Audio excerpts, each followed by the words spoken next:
Muy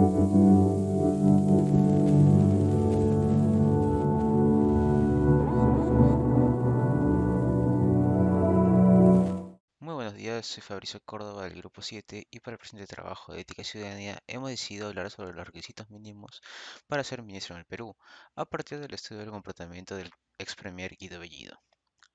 A finales del mes de julio de este año, la legisladora Patricia Chirinos Venegas sufrió una agresión verbal por parte de, en ese entonces, primer ministro Guido Bellido.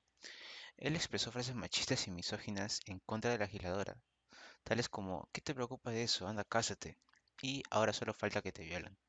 En el caso de Bellido, él denigró la integridad moral y el bienestar de nuestra legisladora Chirinos. Este acto es inconstitucional, pues incumple el artículo 2, inciso 2 de nuestra Constitución, que indica que nadie debe ser discriminado por motivo de origen, raza, idioma, religión, opinión, condición económica o de otra índole.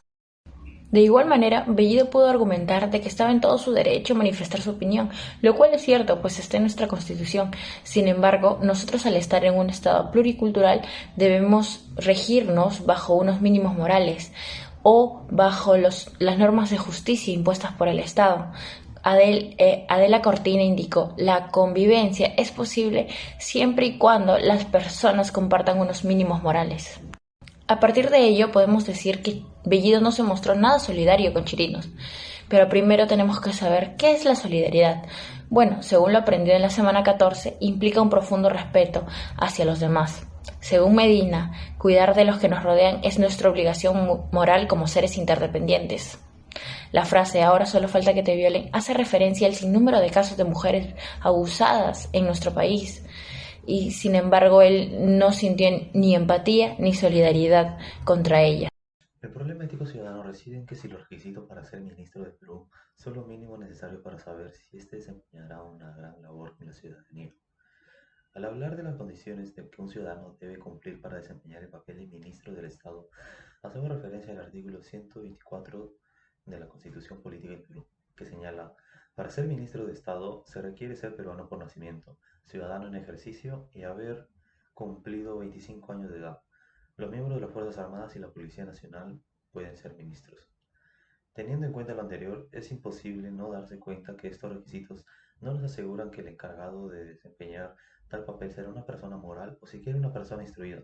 Cabe aclarar que el artículo actualmente vigente fue generado en épocas en las que se pretendía no dejar fuera a quienes quisieran ser funcionarios públicos, a pesar de su poca preparación.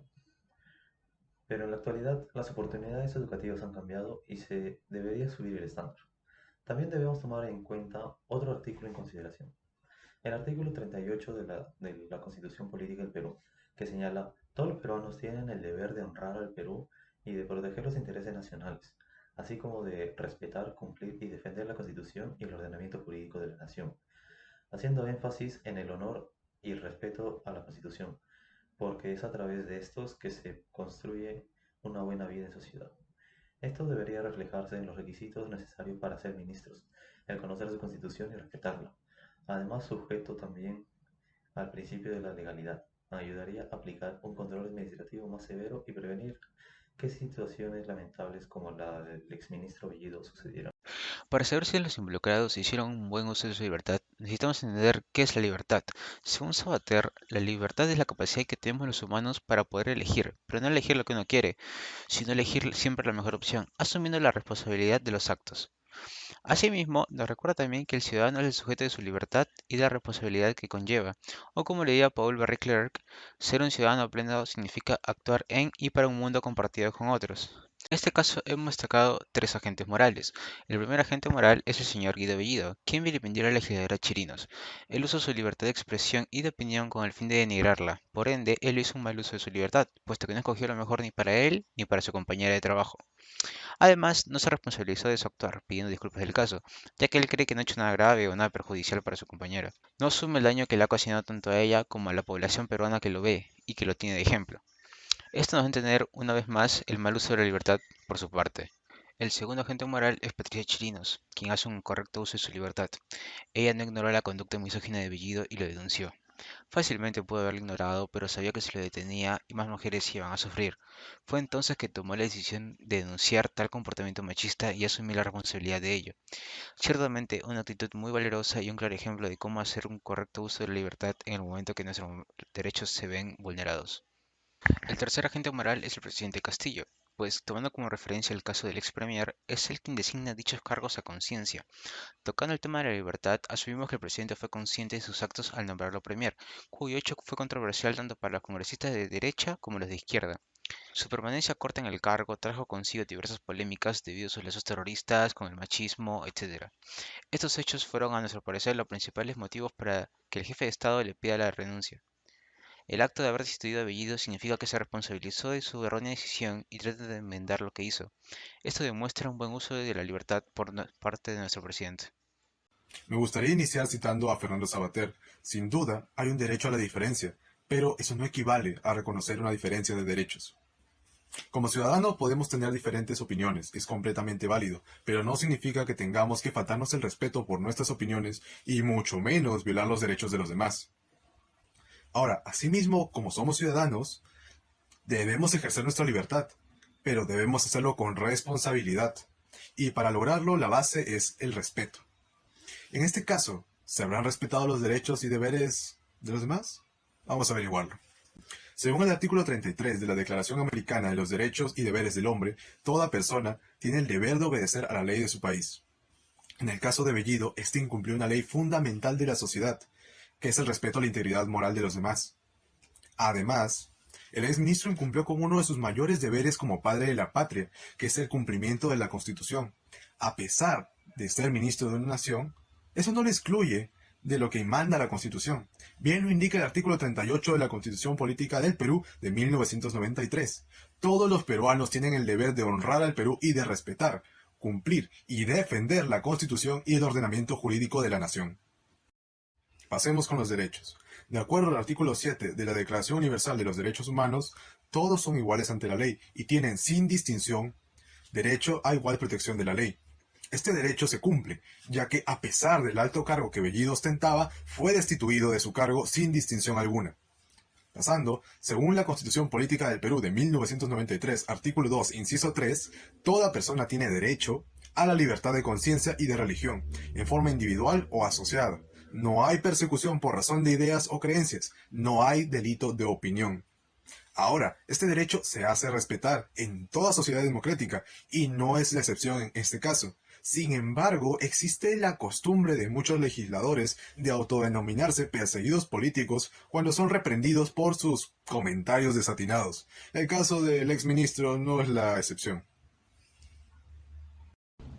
¿Hubo respeto entre nuestros dos protagonistas? Bueno, primero debemos entender el concepto de respeto. El respeto es una actitud interior que suele manifestarse al atenerse de los usos sociales, de tal manera de que no molestemos ni ofendemos, siempre teniendo presente nuestra dignidad humana y la de los demás.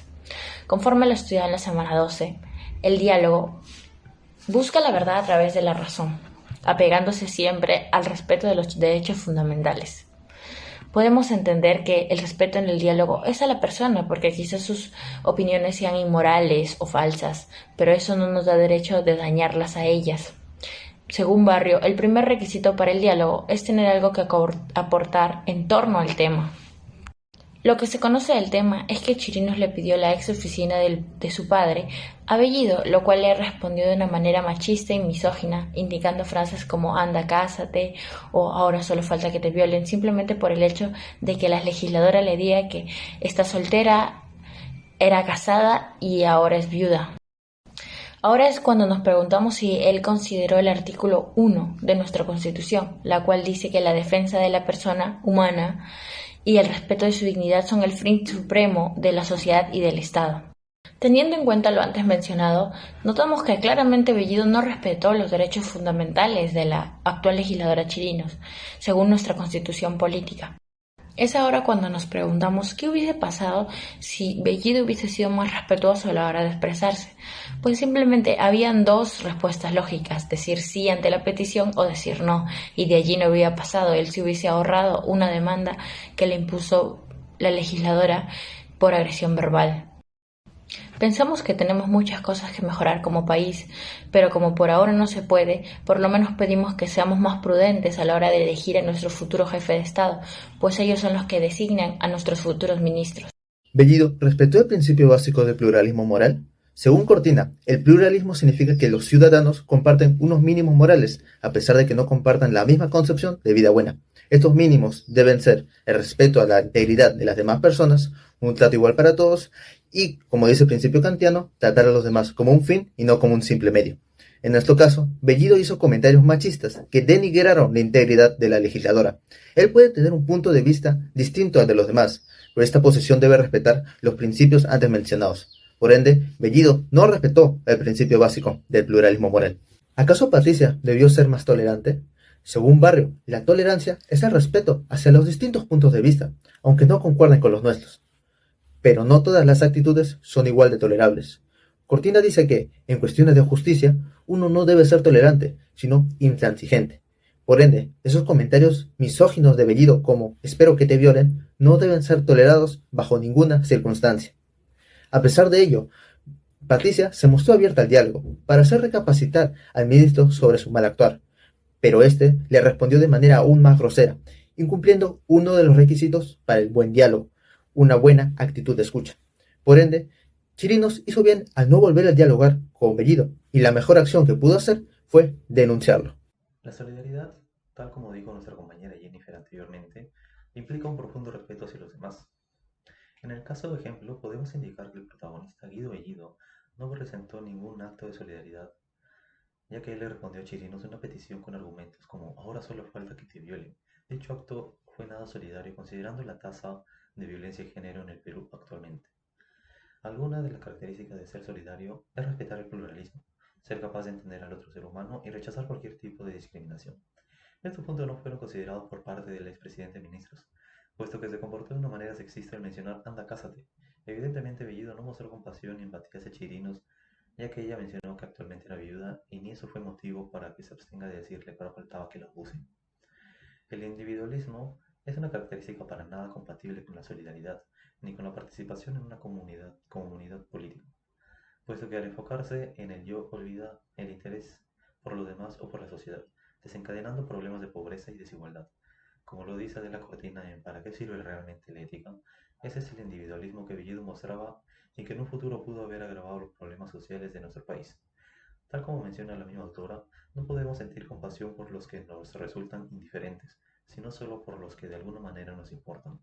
En síntesis, creemos que el señor Guido Bellido es un pésimo ejemplo de cómo ser un ministro de la nación. Todas esas actitudes y comentarios ya mencionados nos dan a entender su falta de respeto, solidaridad y responsabilidad, su mal uso de la libertad y su poca visión pluralista. Pero nos preguntamos ahora, ¿cómo es que una persona así fue elegida ministro? En el artículo 124 de la Constitución se menciona que para ser ministro solo se requiere ser peruano de nacimiento, haber cumplido los 25 años de edad y ejercer la ciudadanía. ¿Cómo es que el pueblo se asegura que un ministro hará honradamente su labor solo con estos tres requisitos?